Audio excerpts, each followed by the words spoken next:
Il y a des petites filles qui aiment les chevaux. Moi, j'ai depuis toujours une passion pour les chimpanzés. En 1973, Linda participe à une expérience révolutionnaire qui va bouleverser la vie d'un groupe de singes de laboratoire. On m'a proposé de travailler à un projet particulier, tenter de réintroduire ces chimpanzés dans un environnement plus naturel, avec l'espoir de pouvoir offrir la même chance à d'autres singes qui étaient également devenus des animaux de laboratoire. Enfermés depuis des années, les chimpanzés sont transférés au Lion Country Safari Park en Floride. Mais comment vont-ils réagir à cette liberté retrouvée?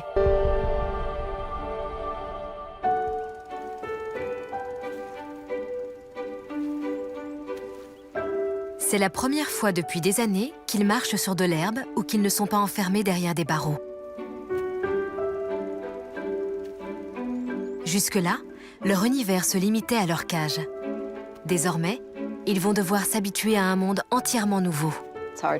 C'est difficile, ne serait-ce que d'imaginer ce qu'ils ont dû ressentir. Quand on a ouvert leur cage, ils sont d'abord venus nous dire bonjour et voir qui on était. Pour les chimpanzés comme pour Linda, c'est une première. Comment apprendre à ces singes à vivre dans un cadre plus naturel?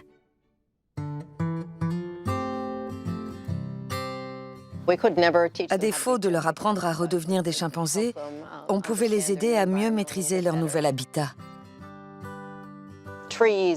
Des arbres, de l'herbe, des rochers, des tortues.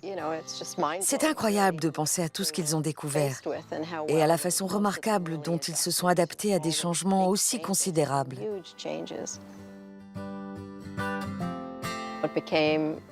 La relation qui s'est développée avec eux a dépassé le cadre de l'expérience et de la recherche. C'est devenu une amitié. À mesure que les chimpanzés se libèrent du carcan de leur ancienne vie, le caractère de chacun s'affirme. Peu à peu, Linda noue des liens plus étroits avec deux femelles, Doll et Swing. On a tous beaucoup mûri pendant cette période. Ils ont dû me faire confiance pour beaucoup de choses et réciproquement. Puis Doll est tombée très malade, mais on a tenu le coup avec elle et on a ri ensemble. Un lien très profond s'est créé. Au fil du temps, les singes prennent leur marque et apprennent à se débrouiller seuls. Après leur avoir consacré 5 années, Linda décide de passer à autre chose. J'étais enceinte de mon premier enfant. Ça a été très très dur de partir, mais le moment était venu. «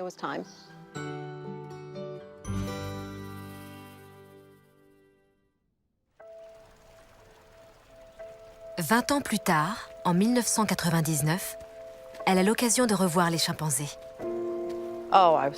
J'avais un trac fou et j'étais surexcitée à l'idée d'être de nouveau en contact avec eux et de voir ce qui se passerait. Les chimpanzés ont une excellente mémoire à court terme. Mais après une séparation aussi longue, Linda ignore s'ils se souviendront d'elle et comment ils réagiront. Ils sont costauds. Une femelle chimpanzé pèse 45 kilos et a une force que la plupart d'entre nous n'imaginent pas. J'étais très inquiète. Des amis m'avaient dit « Tu es folle. Ils ne t'ont pas vue depuis longtemps. Ce sont des adultes et des animaux sauvages à présent. » Je me demande s'ils se souviennent comme moi de notre relation. Le matin même, j'ai failli renoncer. Trop de facteurs m'incitaient à ne pas le faire. Mais c'est comme quand on a hâte de revoir des vieux amis. Il y a des moments où on sait qu'il faut faire les choses.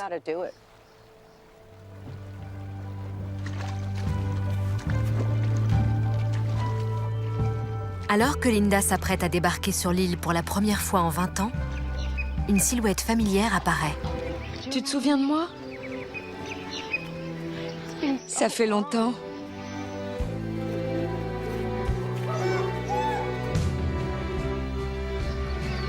Bonjour.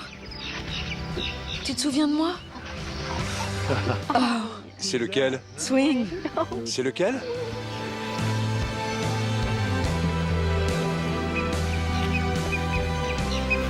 C'est fou. Doll. Oh, Doll.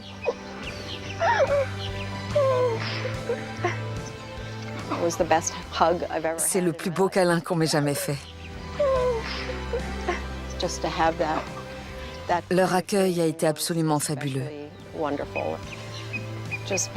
À ce moment précis, il n'y avait plus aucune différence entre nous. Ça a été extraordinaire. C'était tellement réel et sincère. Ma belle, je crois que tu te souviens de moi et de plein de choses, hein? L'Afrique, le laboratoire, hein?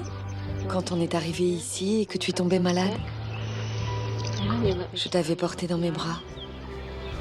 Je suis contente que tu aies guéri et que tu aies une belle vie ici.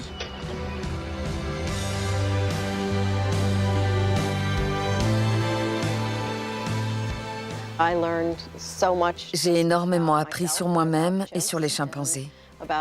J'ai aussi appris à transmettre aux gens l'importance de les traiter autrement. Ça a été un moment exceptionnel. Notre moment à nous.